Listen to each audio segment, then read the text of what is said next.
care of that. Welcome everybody to our October 29th Farm Talk. And thank you so much for joining us. So as we do every other week, we are here to share knowledge and information about growing in Nevada with our Farm Talk farmers, and I will let them introduce themselves. So first, we've got Ray Johnson of Custom Gardens. If you want to just talk a little bit about where you are and what you grow for those who are not as familiar. Thank you, Jordan.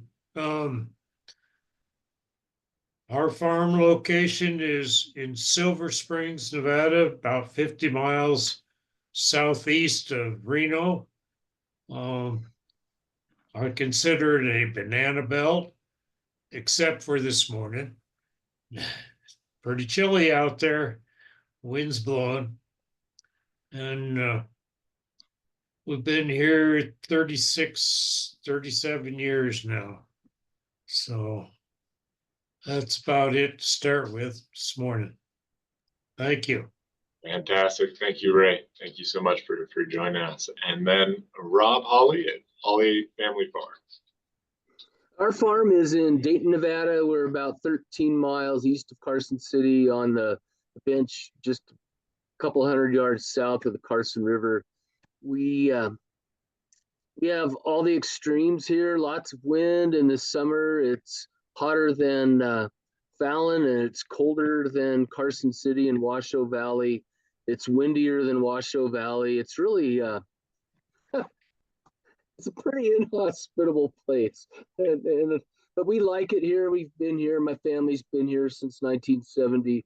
So we have about a half an acre that we grow our vegetables on. We also have sheep and cows and pigs and a lot of other things going on. But our garden is certified organic, so that's important to us, and that's also tying in with my job at the Desert Farming Initiative. We work with the transitioning to organic program with the USDA and CCOF to work with new and transitioning organic farmers, not only through my position there, but also through a partnership that they have with Hawley Family Farms as well. Awesome. Thank you so much, Rob. And Jolene, Rebel co-host. Hello, everybody. I'm Jolene, and I work for Reno Food Systems. And my husband has a marketing agency called Neon. And so we were kind of co-responsible for this project initially with the Nevada Farm Network. And I'm here kind of for outreach and just general support. So don't hesitate to ask me any questions. If you guys need tech support, I'm good at that stuff. So it's nice to see you. I'm glad you could join us, Connie. I know you've been trying for the past few days or a few months or whatever. So thanks, everyone. Okay, fantastic. I think we're going to just dive right into getting some questions and answers. So Connie, I know you had a burning question, and you're here to address that. Well, and I can probably get my question answered just by being part of this meeting. I'm excited to meet you all. Again, my name is Connie Lee. I'm with the Nevada Association of Conservation Districts. There are 28 conservation districts in Nevada, and we're getting ready to hold our annual meeting at the Grand Sierra Resort on November 19th and 20th with a focus on urban farming. I just posted something on the network. I'm continuously struggling to make sure that I'm plugged into all of the information networks in Nevada. So I appreciate being here today. And my burning question was just to know what the focus of your, I guess, every other week meetings. I guess it's just to catch up on farmers in Nevada, and I look forward to being here. Thanks. Yeah, we've covered everything from crop planning, extending your season, how best to threaten your tomato plants so that they ripen at the end of the season. So really everything and anything that can be valuable for our local Nevada producers to improve their production and improve their growing operations. So, do we have questions from the group? Does anyone have a question about, what they're doing this time of year, or just general operational questions?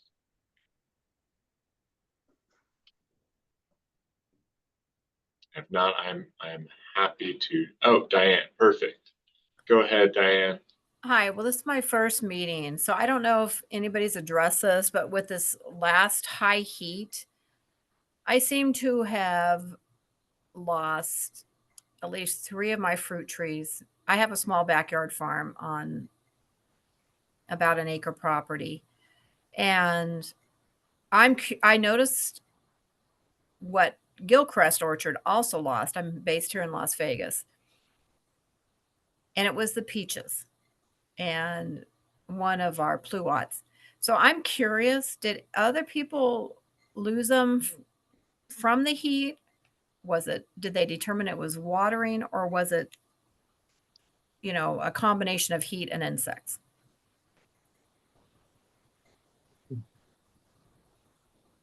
I'm just wondering if anybody else had it, and they were all the trees that had direct west side access. Because I've been doing this for about 12 years, never lost that many trees. And I don't know if they're going to come back. I spent this past weekend trimming off all the dead limbs, and I'd say half of the limbs had no infection in them, no bugs. So I'm attributing it to the high heat that we had for that 3 to 4 week period. But if no Jordan, one is here in Vegas area, maybe they didn't have the same problem. I think it was hot everywhere. Yeah, Ray? Jordan, we have an orchard here where we have peaches, nectarines, apples, cherries, and apricots here, 3 of each type thing. And this year was a little bit different than other years. Normally we have what I call anyway, a 3-year cycle where you get fruit 1 out of 3 years, and the other 2 years it's patchy, real patchy. This year we did not get any fruit whatsoever. I had a lot of dead limbs that I had to cut out. And my trees are about 20 to 25 years old. They're well established, and they look pretty bad. So I'm not sure we're doing everything wrong or right. What I did do is I made sure we had 3, maybe 4 applications of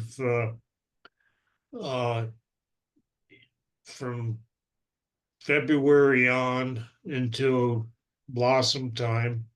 We did have nice blossoms. We sprayed our trees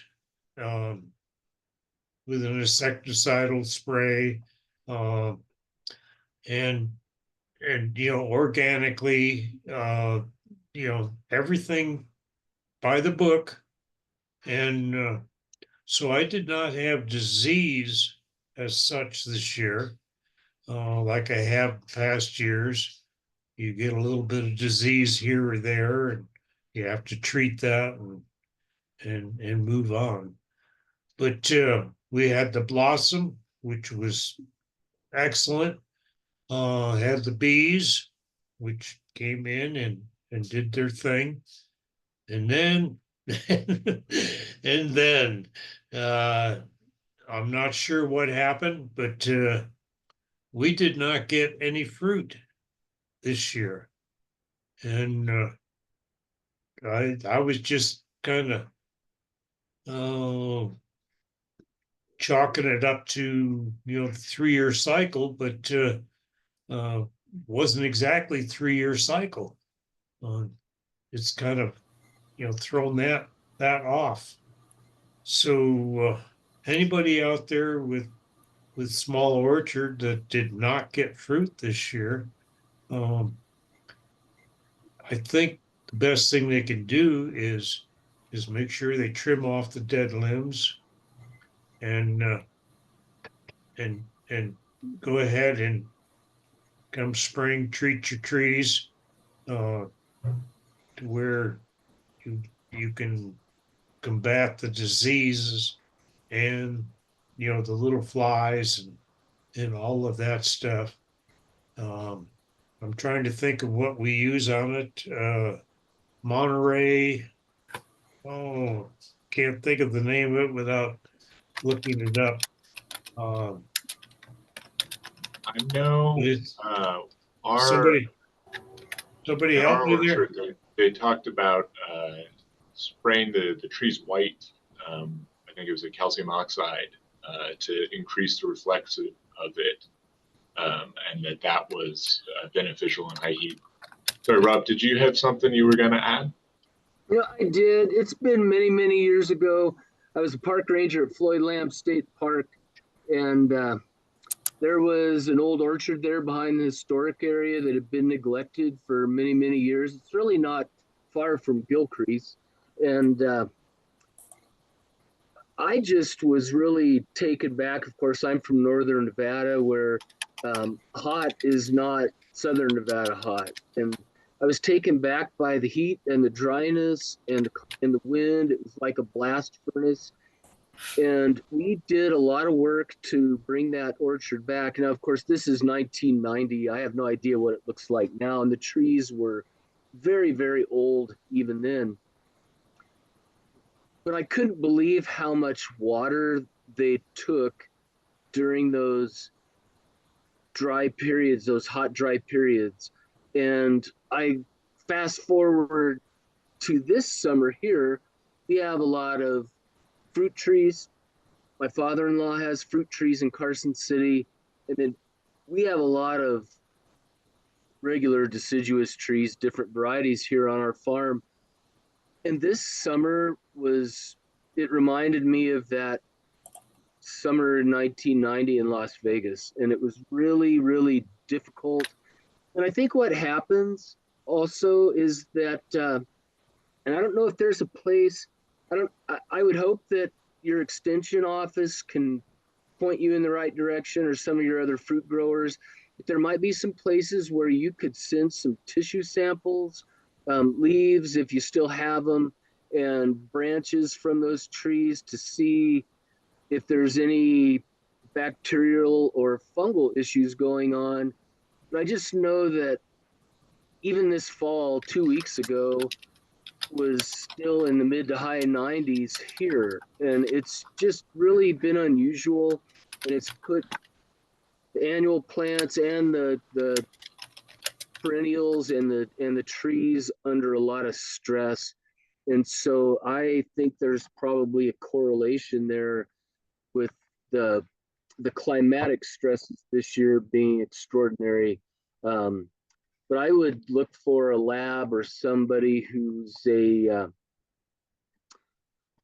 might be someone down there who's an arborist. I know there's a lot of arboriculture and things of that nature in Clark County because of the amount of landscaping involved.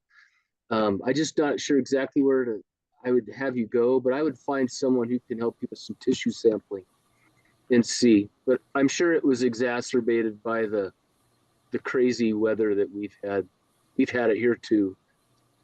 Well, I agree with everything you've said. I do fall back. I'm over probably 2 miles away from the UNR Cooperative Extension little farm, and I only bought the trees that they recommended on the rootstock. I do think I'm leaning more towards the heat because as I'm cutting away the dead limbs, there's nothing really in there. There's no fungus. I treated it in the, before the the blossoms came out for fungus twice. I treated it with neem oil, which is I think what Ray was saying for Monterey. And I've never seen any bacterial disease. What I did find a lot of, which was very odd, were holes, but I did not see the worm borer. So I'm thinking maybe they were stressed a little bit by the woodpeckers, but that's never been a big issue. I really think it was the sun, and I deep water my trees by the hose at least once a week. And yes, it takes 2 Saturday and Sunday.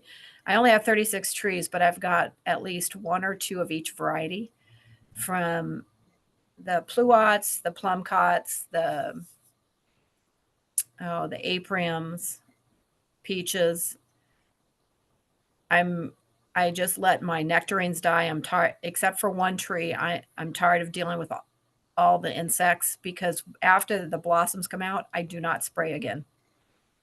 I'm not necessarily organic, but we sell our fruit to a couple nearby locations, and that was one of the things they requested is, don't be spraying your trees again. But since my thought is not just the heat, but it was the variety, because the trees that didn't take were ones that I bought in Southern California, and they're facing on the west side. That's all I can think of. I'm just curious, because as I drive around, I see everybody else is missing. If they have like 7 primary limbs, 2 to 3 of them are just dead. And This I is just wanted to get somebody's great. general opinion on what else they're seeing. But it was 3 peaches. Well, and what Don has put in the chat is that the demonstration orchard, they did send in leaf samples to Sparks. I assume that's to USDA or to India and Sparks, That's and they correct. got results for heat stress. Yeah. Okay. We had a lot of, this is Louise, I'm the manager at the research sorry. center. This, he was on a Zoom meeting right before me, but we saw this summer with our fruit trees, the same thing that we see, that what happens with grape plants in the summertime is our fruit trees shut down. We have never seen that before. They had fruit on the trees that did not ripen. It just hung there. We think it's because of the intense heat that we had. We noticed, of course, then, your trees are stressed, then you get the borer damage in. We've got a lot of damage, a lot of scaffolds that have died because of borers getting in. Not really signs of fungal diseases or bacterial diseases with the plants. It's more been a result of the intense heat that we experienced this summer. Because in July, we literally did not have a temperature below 105. So, then that was the entire month. And it just really took a toll on fruit trees. There are certain varieties that we are no longer recommending to people to plant because they just can't, they don't seem to handle it anymore. See, and what you just said mirrors what I was suspecting. Yeah. I did see the borers come in, and as soon as I see them, I trim them off. Mm-hmm. And it was interesting you said that the fruit was not ripening. Yeah. With the temperatures, I would thought, oh my goodness, these pluots and plums, they should be so yummy. And they were okay. They weren't yummy. Yeah. Yeah. So usually when you get the sun and some of the heat, you're going to get a sweeter fruit. But yeah, I didn't see that. And that also, saying the fruit trees shut down, that I would say mirrors more or less what I saw, although I didn't understand it because yeah, and we even looked back at, records for when we harvested things in the last, couple of summers, and things that we normally harvested at, this week in July or August or whatever was delayed by about 3 weeks. And the quality of the fruit was not like it's been in the past. Fruit was small. Of course, we had a large amount of fruit that was sunburnt. You know, and then as soon as the fruit started getting a little bit of color, of course, the birds came in and started tasting, and it was just a really, really rough summer for fruit trees. And actually, what I saw, you said 3 weeks. I was seeing it more 4 to 7 weeks. Wow. I got all my trees specifically to fruit in beginning of April and be done by July. Up until the last 2 years, I had nothing ripening in July. Whereas this year, I had, I'd say, 7 trees wanting to ripen in July. And 2 of those are the ones that died because they just got ready and then they never ripened and everything just started dying. But we had a delayed spring again, just like last year. Exactly. And then And it it's went not right something I was into, used to. yeah, and nice, long, cool spring, and then we went straight into intense heat. Luis, are there any varieties at that orchard that did do well, that were successful, or any management strategies that you're considering? Sorry. Pomegranates didn't show any signs of heat stress whatsoever. They are late in ripening. You know, normally by now we've been harvesting quite a few varieties. We've only harvested a couple of varieties. They're also being very, very slow to ripen. Let me think. Other things. I think though pomegranates stand out above and beyond anybody else. We our almond trees really, really suffered. Of course, most of them are older too, but peaches just really took a beating this summer.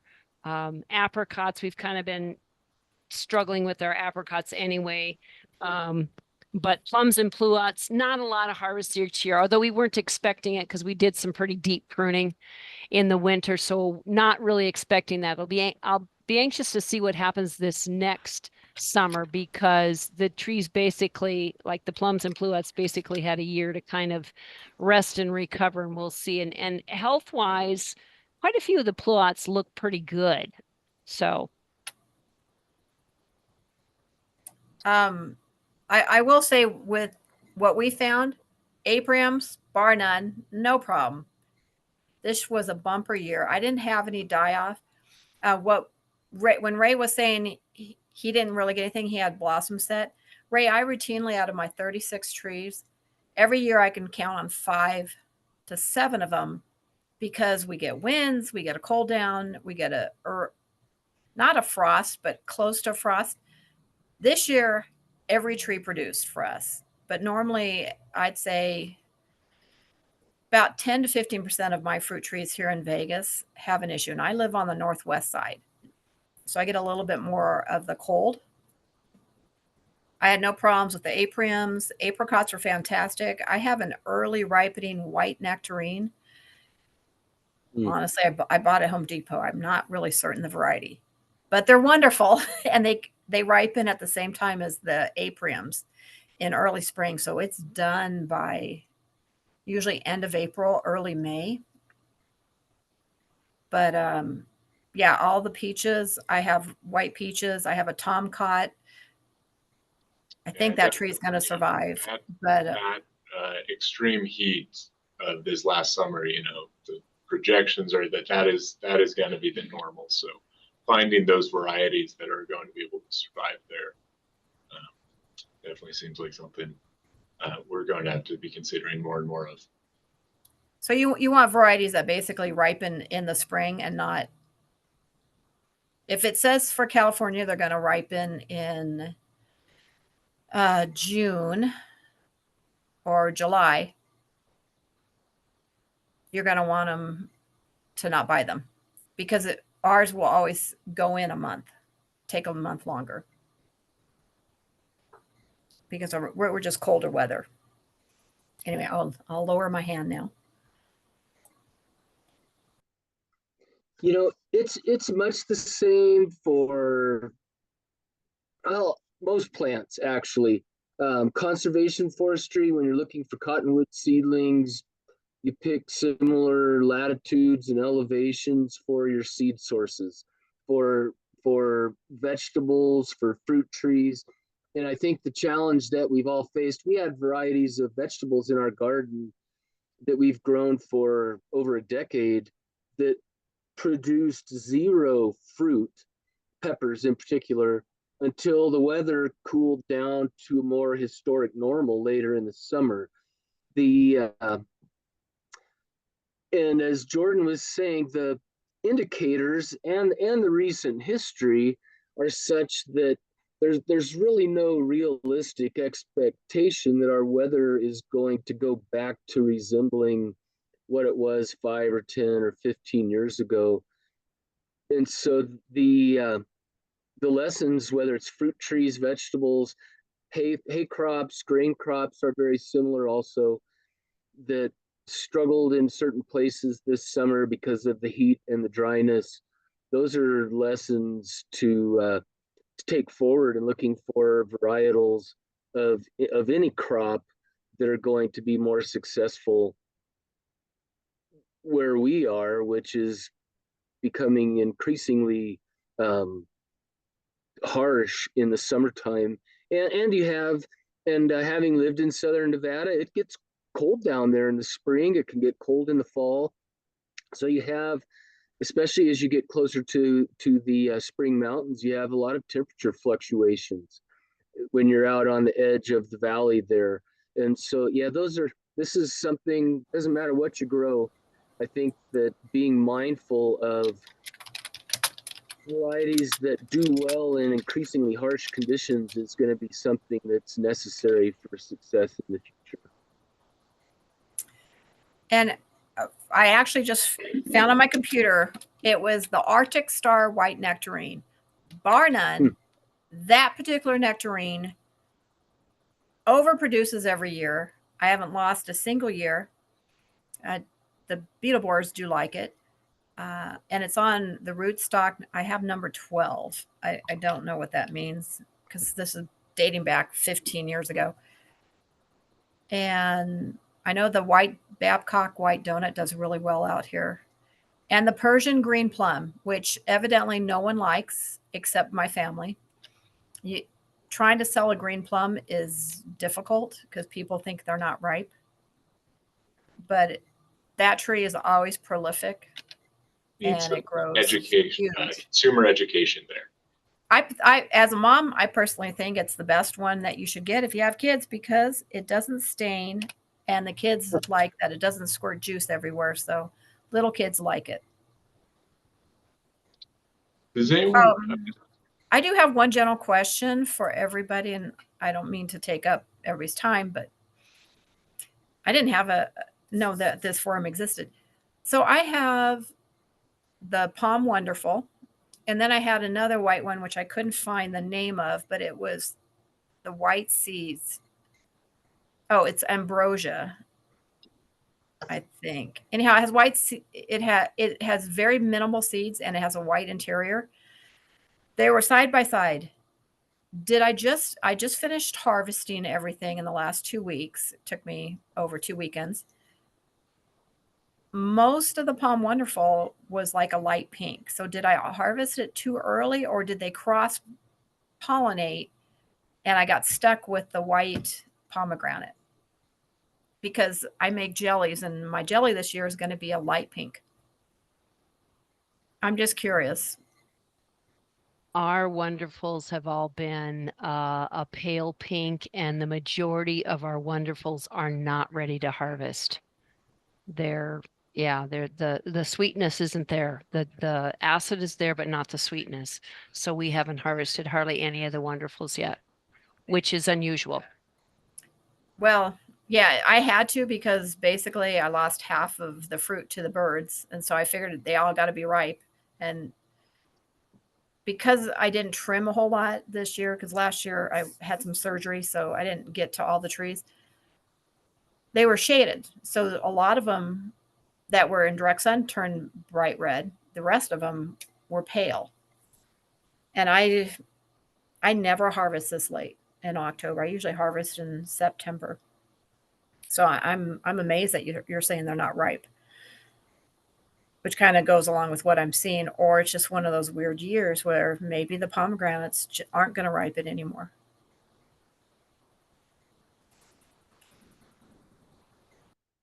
Jordan, Yeah, right. if I can add to here, um, I'm hearing the word pomegranate. Uh, that is not something that we can grow in northern Nevada. Uh, so, but what I'm thinking at this particular point in time is that we need, all of us need to lick our wounds and this winter do our due diligence and trimming out the dead stuff. And the one other thing that I would suggest, and it has worked out well for us with our variety, and all our trees are varieties that are grown in this latitude here. We take and compost about a 3-foot circle around the base of the tree every year. And this past year, I was bad boy. I didn't get my compost in.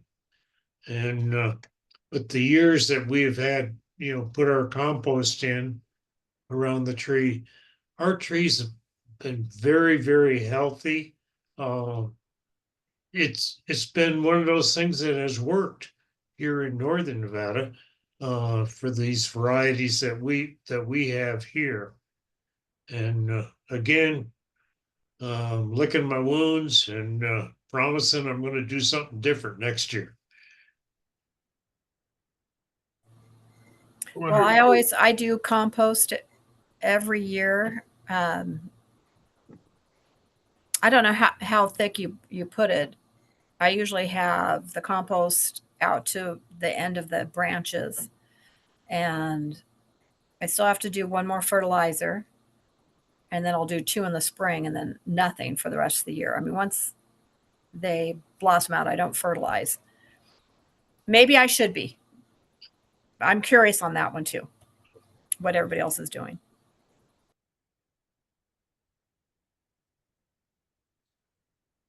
Yeah, I do know we talked to the arborist who helps on our orchard, and the pruning strategy was very different for up here in the north than what's recommended in the south.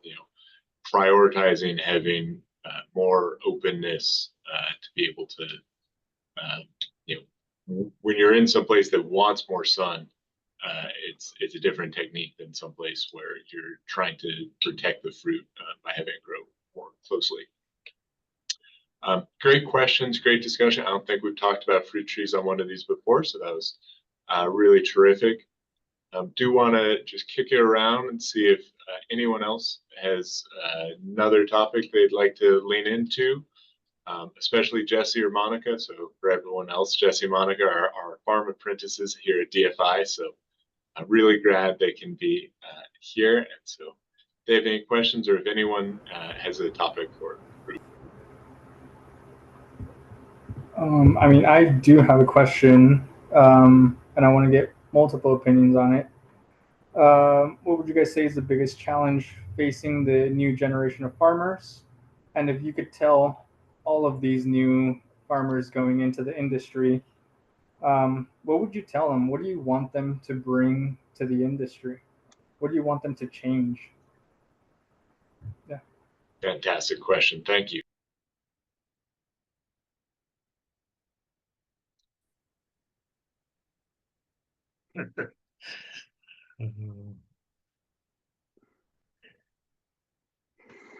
Jordan? Well, Rob, go ahead. No, that yellow line gave me away. It's fraught with challenge, and it is, and so I don't want to understate how challenging any avenue of agriculture is. It's something that and I know Ray will echo this. People who farmed for years and years and years, my family included, it's more, well, it's as much a calling as it is an occupation. It's a very difficult occupation. And you have to really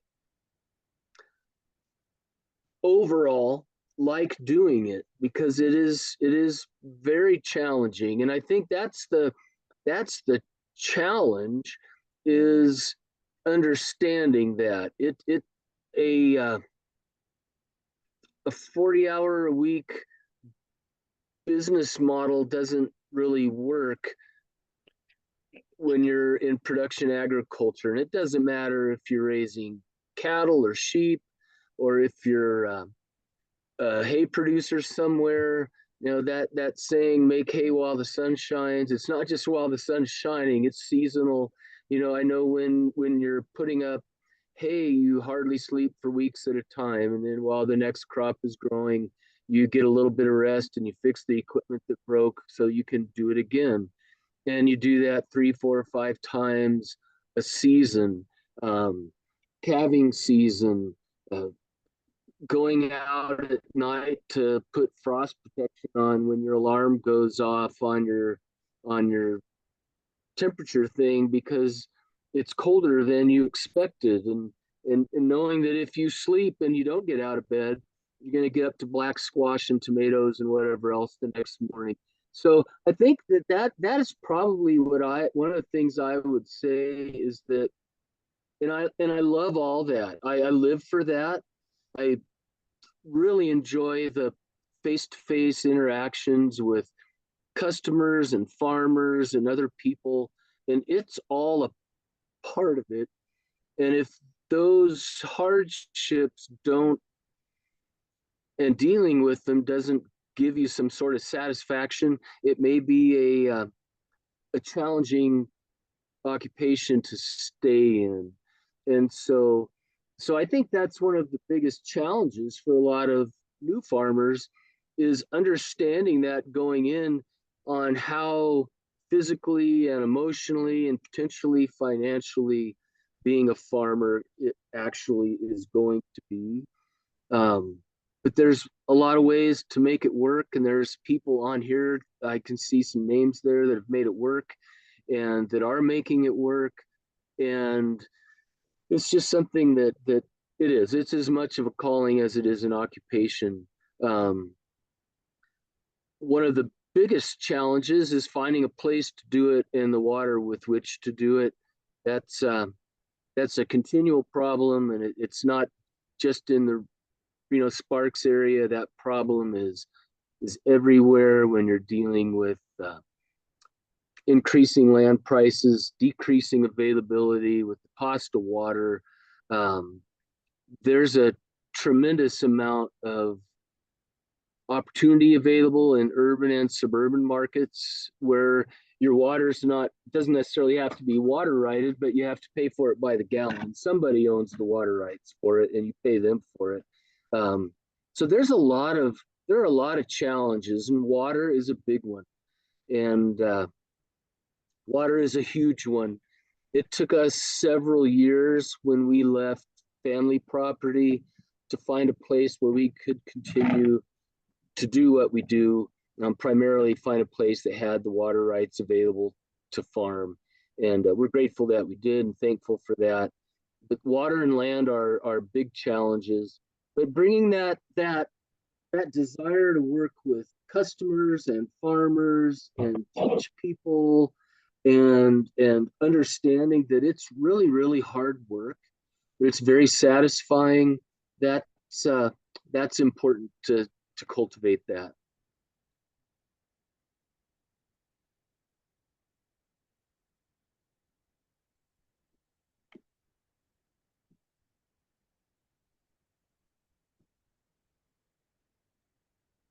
Ray, did you have something you want to add to that?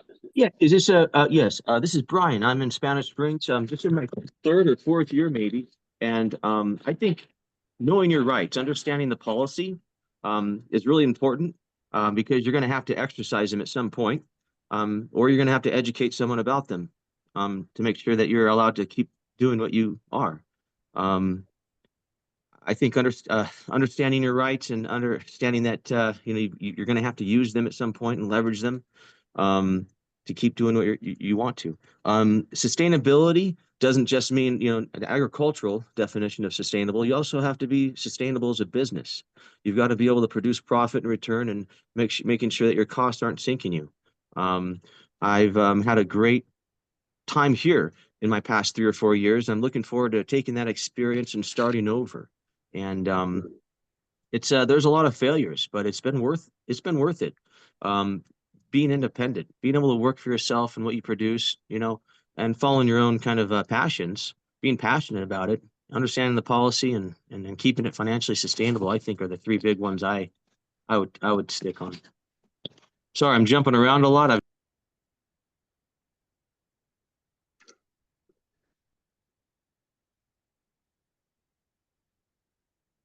That's fantastic. Yeah, thank you. And Ray, you looked like you had. Oh, boy. Okay. Let me throw out a few things there from experience. Let me put it that way. Because, becoming a farmer is not a easy task. It's not something that you just jump into. I think a person today starting out needs to think about the concept of what kind of challenges do I want in life? Am I a person who wants to explore new avenues? Do I want to try things nobody else has ever done? These are things that keep the farmer going over the years. Again, a lot of times we all just stumble into the different things that make up farming, the land, the water, the financing, all of that. It doesn't just come to you all of a sudden. You find it over a period of time. And I have always been looking at grants. I've always been looking at loans. And let me say this, we have never had a loan here. 36 years, never a loan. We couldn't qualify. Isn't that strange?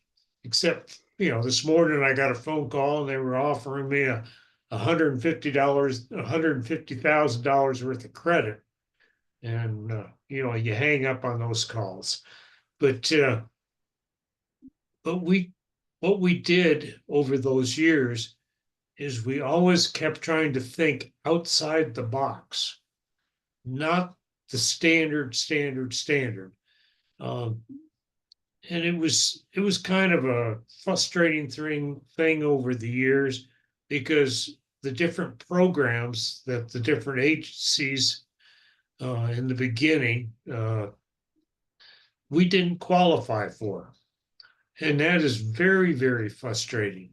The programs that they have today, I think, have been, let's say, modified to the extent that more people can qualify for these programs through USDA, NRCS, and that's just 2 of the federal agencies out there that offer different programs for beginning farmers. And you have to take a look at each one of them and see what you want to try and see what will work for you. The thing that always got me kind of excited was looking at Rob Holly's family and the kids. Their kids are innovative. progressive, determined. I don't know, you can just, come up with all kinds of different words to describe them. But I saw that in that family, and it was amazing and really refreshing. Um, you know, Virginia and I, we did this alone. Our family, our kids didn't want any part of it. So it was all up to us. But having that structure there in the family, I think has been a real plus for Holly Family Farms, and all. They've done a beautiful job. I'm praising the hell out of you, Rob, because you deserve it. And all. Jesse, your question is really, I don't know if I've answered anything. All I can do is throw out there different things to explore, not be afraid to explore them. Let me throw one other thing out there that some people will not really like. In doing your small farms, your profitability on the small farm is really always in question. Does it pay for itself? And what we found over the years is through doing different things, we're not afraid to think outside the box and try different things in agriculture to sell.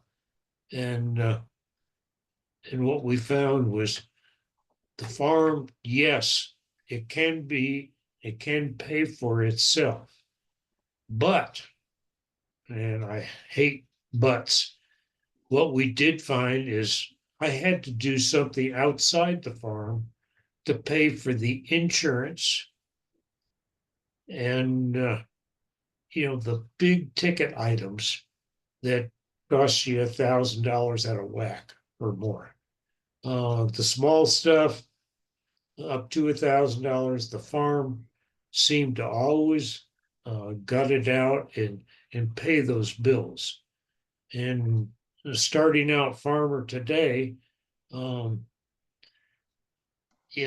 at these different programs, what they offer, and I think you'll find today that more people qualify than what they used to 36 years ago.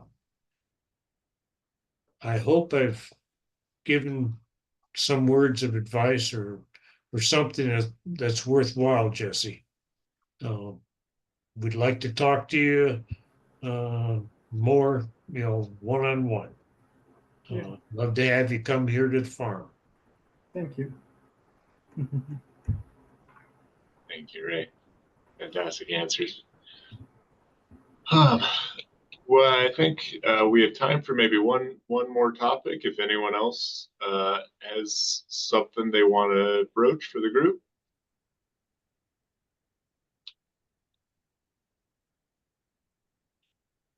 We got a couple people. Don't be shy.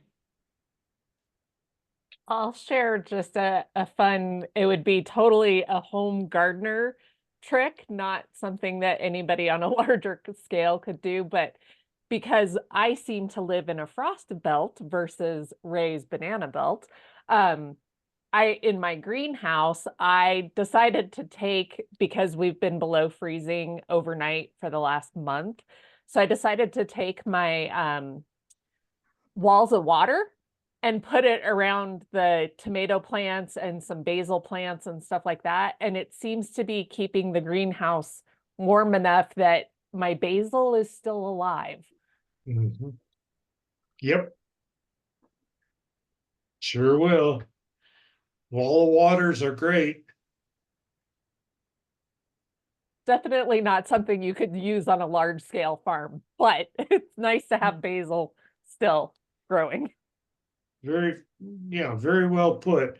And the larger farms today, they seem to be in a situation where they spend the money to do, all these grand and glorious things. I'm not sure whether they're living on, year to year credit or not. But I have a funny feeling that that person that offered me $150,000 worth of credit has been out there talking to the bigger farms. It's definitely not the little ones. Some of those programs, they're, the NRCS programs, the USDA programs, they do have some money for that. So there are some strategies for that. Connie, you had a question. I do. And this, take away the fact that I've got NVACD in my background. This is a personal question. We're on a small farm in Elko, and I'm wondering, is there a venue for connecting individuals that are maybe looking for a farming experience, a live-in farming experience? We recently had our caretaker move up with her kids. We need some help around our place and would provide a plug-in, say, for an RV, or possibly we could put up a There's small. a program, WOOF, WWOOF, Willing Workers on Okay. Organic Farms. And so that Okay. does do, connects people who want to be farm workers with properties where they can be farmers. So that is one I have heard of. I'm not sure if anyone else knows. Could you say those words Yeah. again, please, or put it in the Yeah, chat for me? I'll put the link in the chat. Sorry, I didn't mean to talk over you. Thank you. Oh, I got it totally wrong. It is Worldwide Opportunities on Organic.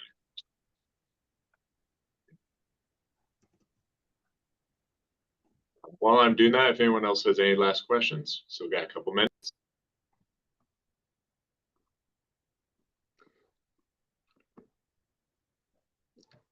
I can add, and thank you, Ray. I so appreciate your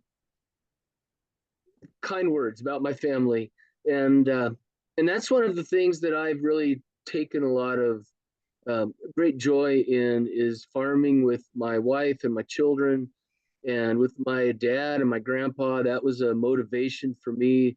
They were, and it ties in with what Ray was saying, they were plumbing contractors for decades and decades and decades. And Grandpa followed the work all over the Western United States after World War II. And he couldn't wait to go back to ranching. He was in a great situation when he was 40 and land was cheap, and he bought his ranch in Dayton and kind of semi-retired after that point. And my dad and uncle continued to plumb for many years after that. But I grew up around a family that worked together. It's like that Sierra Nevada brewing sign: family owned, operated, and argued over. It's not all joy. There's a lot of tension with running a family operation, but it is family owned, operated, and argued over, and that's not a bad thing. And it is one of the things that I had someone tell me not too long ago, that one of the things they enjoyed most about working with us in a particular context was working with all of us together. And so thinking about advice to younger farmers or new farmers that are considering careers in agriculture or agricultural ventures, is looking at your family, looking at your community, and just making sure everybody's different, but making sure that what you're planning on doing, you think will be satisfying and fulfilling to you. We come home from the farmers market on Saturdays and I'm energized. Lonnie and Daniel are absolutely exhausted from all the interaction with people. because we're just different. And so, look at what your skills are, your interests, what motivates you, because there's nothing wrong with any of it. It's just make sure you consider all of that together as you look at where you're endeavoring to go, and go in a direction that works and that you see working for yourself. The people, other skills people have, other occupations they have, and the context that brings. Everybody's situation is different and very, very complex. But one of the most fulfilling things that I've been able to do is to do this with my family. And in my day job there with DFI, and here in our partnership with CCOF, the organic certifier, and the top program, it's all compatible now. For a number of years that wasn't the case, and so it's been exceedingly fulfilling to be able to do this and to share this experience with people. So just look at your life and what your skills are and what you want to do. And and another thing too, I can't say the name, but my nephew Gavin he's an extraordinary person, and he has this idea for a name of a restaurant that I told him I'll never share it because it's his and it's tremendous. But keep things close to the vest too, and look at everything together and have a business plan, long term, short term, that you think is going to work, and go for it. But always be thinking ahead about everything. And I think he slipped out, but no, there he is. But and as Brian showed, for years the thing was sustainability, but it's not just ecological or agricultural. It is generational sustainability, financial sustainability, economics ties in with that, economics sustainability, and just think that way because it's all part of a system that has to work together for you.